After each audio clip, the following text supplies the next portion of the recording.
Olá, bom dia! Sejam muito bem-vindos a mais este dia. Hoje é terça-feira, 10 de setembro de 2024. O nosso super abraço de aniversário para Olívia Rocha, de Campinas, São Paulo. Também para Lourdes, fazendo hoje 92 anos e mora aqui em Londrina. Deus abençoe e que Ele os conduza sempre nos caminhos do bem. Este podcast é um oferecimento. Supermercado Cambará. A garantia do melhor preço e aquele atendimento que você merece e faz a diferença.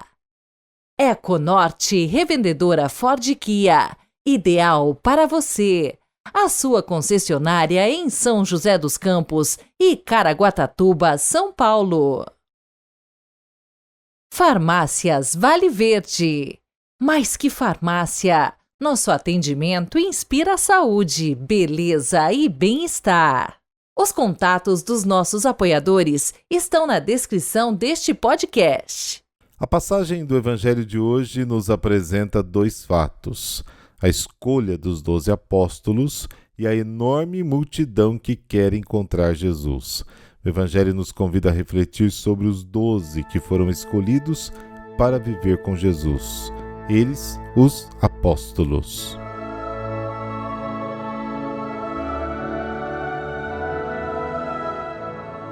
Pelo sinal da Santa Cruz, livrai-nos Deus, nosso Senhor, dos nossos inimigos. Deus Todo-Poderoso, Autor da bondade e beleza das criaturas, concedei que em vosso nome iniciemos alegres este dia e que vivamos no amor generoso e serviçal, a vós e a nossos irmãos e irmãs. Amém.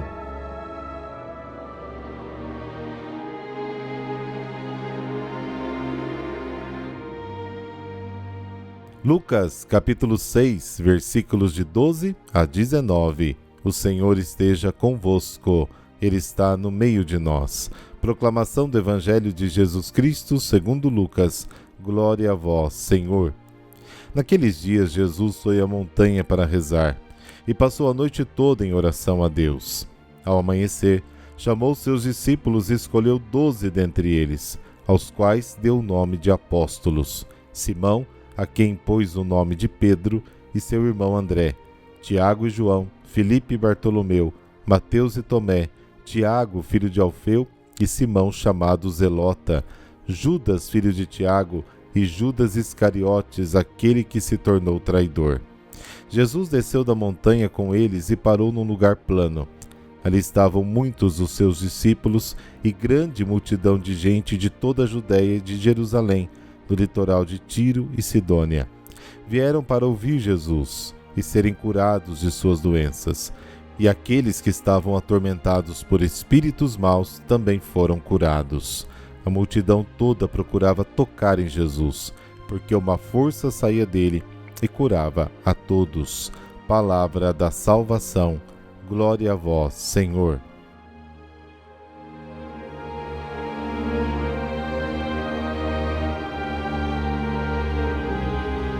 Jesus fez a sua primeira atividade, teve o primeiro encontro com o povo e as autoridades religiosas do país. Agora, ele precisa de uma longa noite de reflexão, de oração, de contato com o Pai, porque tem uma decisão importante para fazer. A obra que iniciou está destinada a sobreviver no tempo, por isso deve escolher homens que partilhem a sua causa e a levem adiante ao longo dos séculos.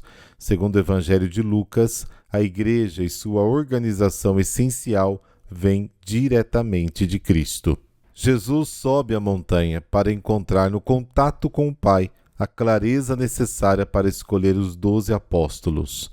O número 12 lembra dos patriarcas, do Antigo Testamento, e assim se delineia o nascimento do novo povo de Deus. A oração está na origem de toda a escolha e ação apostólica de Jesus e da Igreja. O dia da Igreja emerge da noite de Jesus, passada em comunhão com o Pai.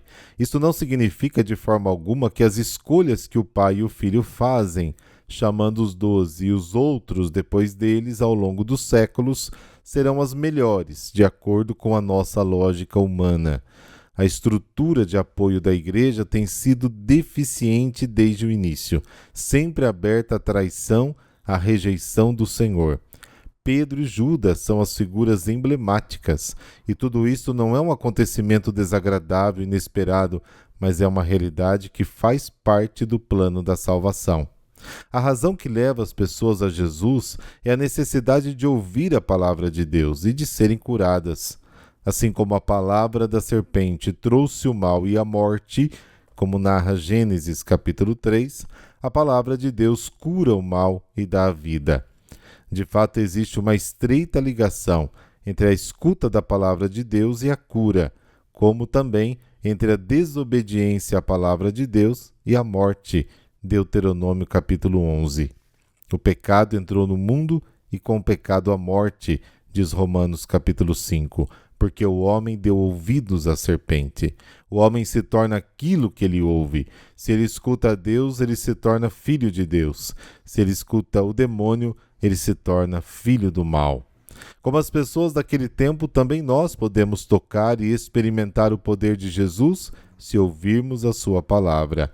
Com efeito, a palavra de Deus é o poder de Deus para a salvação de todo aquele que crê, diz Romanos capítulo 1.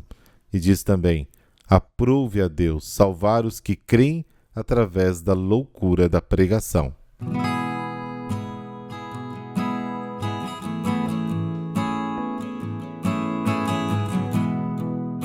São Nicolau de Tolentino, protetor das almas do purgatório. Ele nasceu em Marcas, em 1245, na diocese de Fermo.